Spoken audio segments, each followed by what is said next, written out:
Praise the lord. యేసు రక్తమే జయము. మన రక్షకుడు మన విమోచకుడైన యేసుక్రీస్తు పరిశుద్ధ నామములో అందరికీ వందనాలు. చిన్న ప్రార్థన ద్వారా రాత్రి వాక్య ధ్యానం చేసుకుందాము. పరిశుద్ధుడా మహాగరుడమైన దేవ యేసయ్య సర్వాధికారి నాయన మీకే వేలాది వందనము కృతజ్ఞత స్థుతి స్తోత్రం చెల్లించుకుంటున్నాను దేవ రాత్రికాల సమయంలో ప్రభువు వాక్య భాగం ధ్యానిస్తుండగా వాక్య భాగం అర్థమైనట్లు సహాయం చేసి మీ కృపలో బలపరిచి మీకు మాదిరిగా మమ్మల్ని నడిపించమని చిన్న ప్రార్థన యేసుక్రీస్తు పరిశుద్ధ నామములో అడిగి వేడుకుంటున్నాను తండ్రి. Amen amen. కీర్తన గ్రంథం 35వ అధ్యాయం 3వ వచనము. యెహోవా దయాళుడు, యెహోవాను స్తుతించుడి, ఆయన నామమును కీర్తించుడి, అది మనోహరము. ఆమెన్. దేవుడి వాక్య భాగం దీవించును కాక. ప్రభునందు ప్రియులారా, మనం ఇక్కడ వాక్య భాగంలో గమనించినట్లయితే యెహోవా దయాళుడు, యెహోవాను స్తుతించుడి, ఆయన నామమును కీర్తించుడి, అది మనోహరము. అదేవిధంగా వాక్య భాగంలో గమనించినట్లయితే కీర్తన గ్రంథం 106వ అధ్యాయం 1వ వచనంలో యెహోవాను స్తుతించుడి, యెహోవా దయాళుడు, ఆయనకు కృతజ్ఞతాస్తుతులు చెల్లించుడి, ఆయన కృప నిత్యముండును. కీర్తన గ్రంథం 107వ అధ్యాయం 1వ వచనంలో యెహోవా దయాళుడు, ఆయనకు కృతజ్ఞతాస్తుతులు చెల్లించుడి, ఆయన కృప నిత్యముండును. కీర్తన గ్రంథం 118వ అధ్యాయం 1వ వచనంలో యెహోవా దయాళుడు, ఆయన కృప నిరంతరము నిలుచును, ఆయనకు కృతజ్ఞతాస్తుతులు చెల్లించుడి.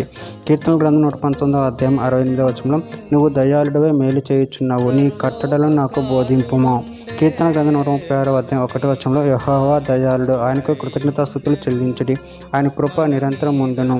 కీర్తన గ్రంథం 145వ అధ్యాయం 7-8 వచనాల్లో నువ్వు మహాదయాళత్వమును గూర్చిన కీర్తిని వారు ప్రకటించెదరు, నీ నీతిని గూర్చి వారు గానము చేసేదరు. యెహోవా దయా దక్షిణములు గలవాడు, ఆయన దీర్ఘశాంతుడు, కృపాతిశయము గలవాడు. కీర్తన గ్రంథం 33వ అధ్యాయం 1వ వచనంలో నీతిమంతులారా యెహోవాను బట్టి ఆనంద గానము చేయుడి, స్తుతి చేయుట యథార్థవంతులకు శోభస్కరము.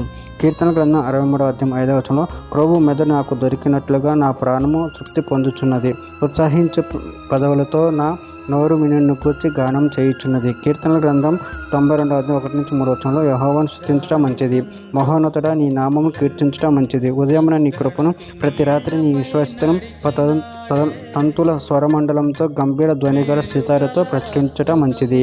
చివరిగా ఒక మాట. కీర్తన గ్రంథం 147వ అధ్యాయం 1వ వచనంలో యెహోవాను స్తుతించుడి, యెహోవాను స్తుతించుడి, మన దేవునికి స్తోత్ర గానం చేయటం మంచిదే, అది మనోహరము, స్తోత్రం చేయటం ఒప్పిదము. ఆమె. దేవుడి వాక్య భాగం దీవించిన కాక చిన్న ప్రార్థన చేసుకుందాము.